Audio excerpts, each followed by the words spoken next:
Good evening and a very warm welcome as always to the Patriot.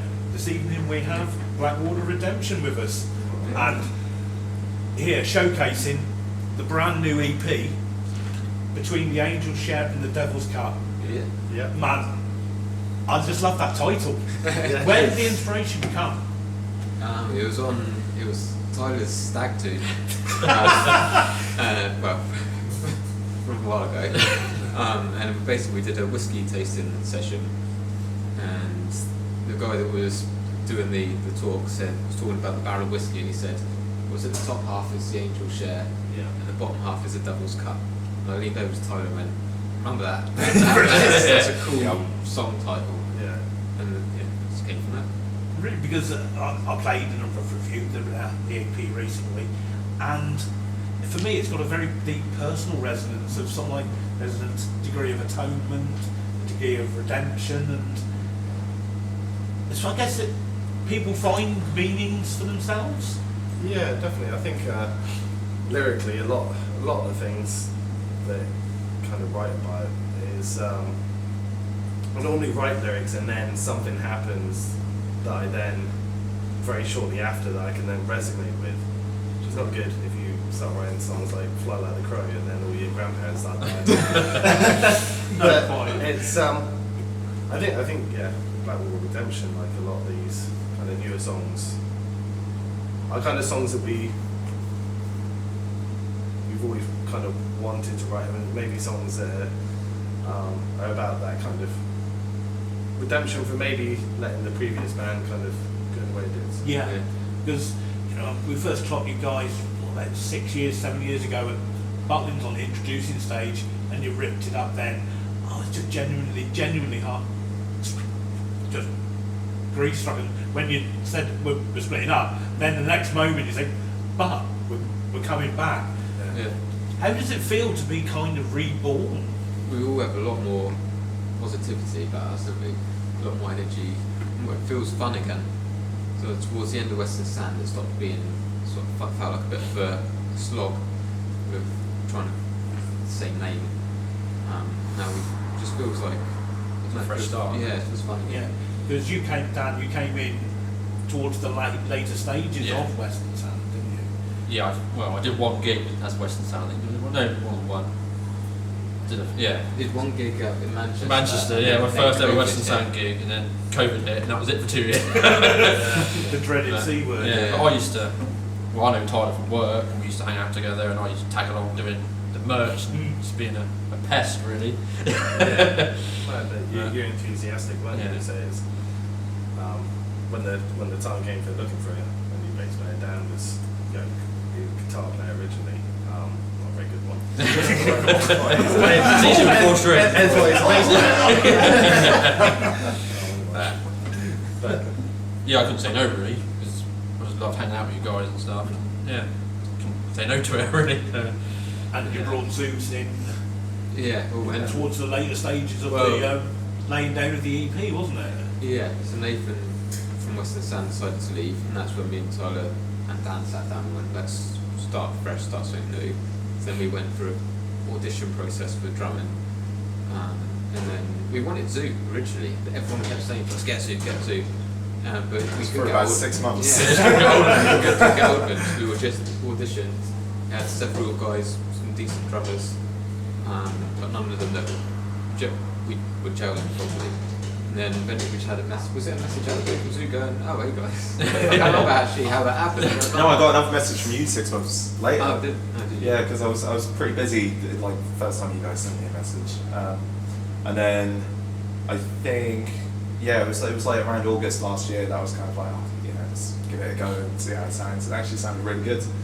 Did that surprise you? It surprises me, Jimmy. At that time we went public at Nosfest, wasn't it, and said, one door's closing, another door is opening. Yeah. That's funny. It was a similar thing to Dan. Like my first Western Sound gig was the last Western Sound gig.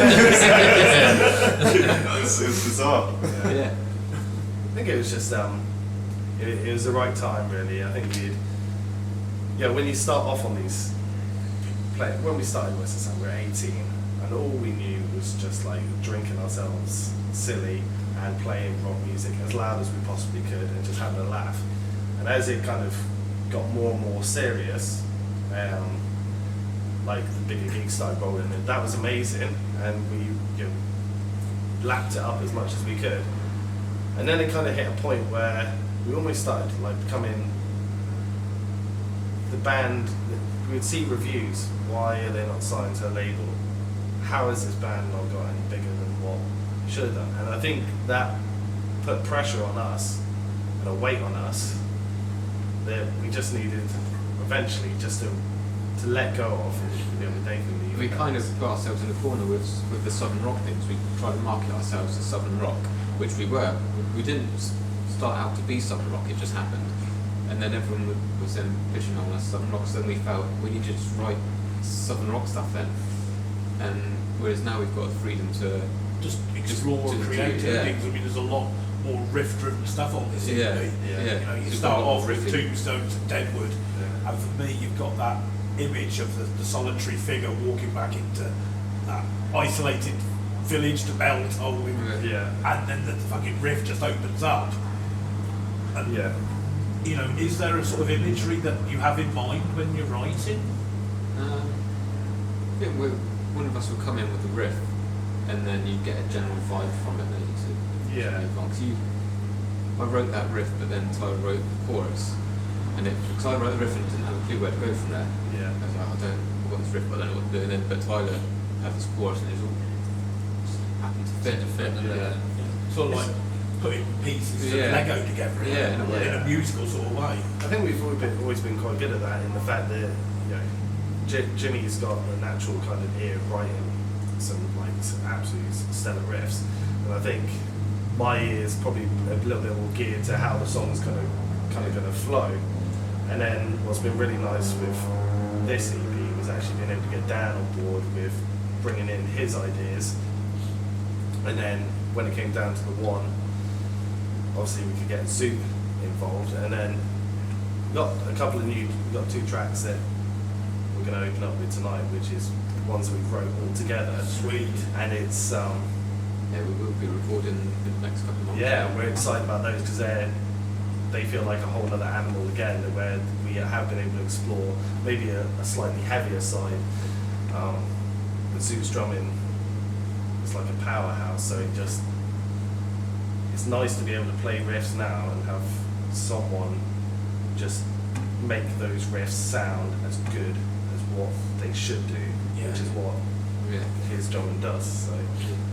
Sort of like it's bringing everything together rather than being isolated components. Yeah, exactly. Yeah, that's it.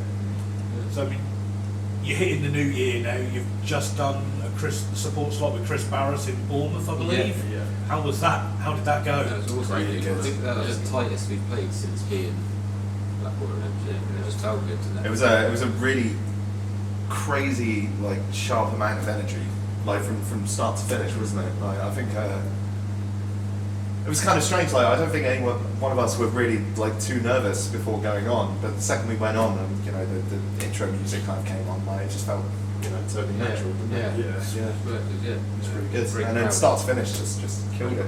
I mean, Chris is a genuinely nice guy. I think Yeah. his crowd suits you guys with the new direction plus the history. You know, they're the kind of crowd, Chris Barrett's crowd, will get what you guys are about. It was really nice for everyone to show up as early as they did as well, because it was a really early kind of start, really early finish of a night. So I think it was done by 10 p.m. Yeah. So we went on at 6:30. Wow, And, that is- super early. Really People were still at the pub. So it was great to have 250 people there, Sweet. just watching it. Was that the old fire station? Yeah. So you're talking a good over half the venue's full and Yeah, filling yeah. as you progress. Yeah. Great size, yeah. Which that's got to kind of be symptomatic of what the new wave of classic rock, emerging rock band scene is fostering. That the support bands are no longer bands to be. We'll pop down the pub. They're worth checking out. Exactly. Without sounding patronising. That's it. And then I think we're a pretty damn good support band. We're very good at kind of revving up a crowd and getting the crowd to that point where they're like, yeah, this is good. They want to get their next beer in them and the headline show come up. So to have people that are willing to get down early and check us out and you know take that chance to get in the swing of it, you know, that's what every band needs. You know, otherwise this stuff. Yeah. So with the new name, the new EP, do you sense a momentum building? Yeah, well, it's got a lot of, it's had some good reviews. Once it's out there to download, and I think I've got good feelings about it. Yeah. I think the band already is picked up on a higher level than what Western Sand left off. Which has got to be great. Yeah. Like there's a bit of a buzz about it that Western Sand, at the end of Western Sand, didn't really have.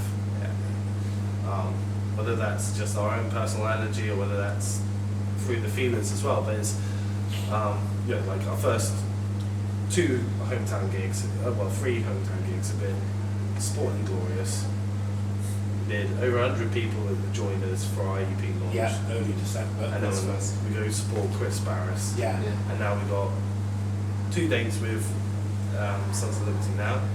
We've got festivals rolling in and more dates with Sons of Liberty. Yeah, because you've got Love Rocks in Love Rocks. June, I think it is, off the top of my head, I should know, but you know, and that's kind of close to home. Yeah.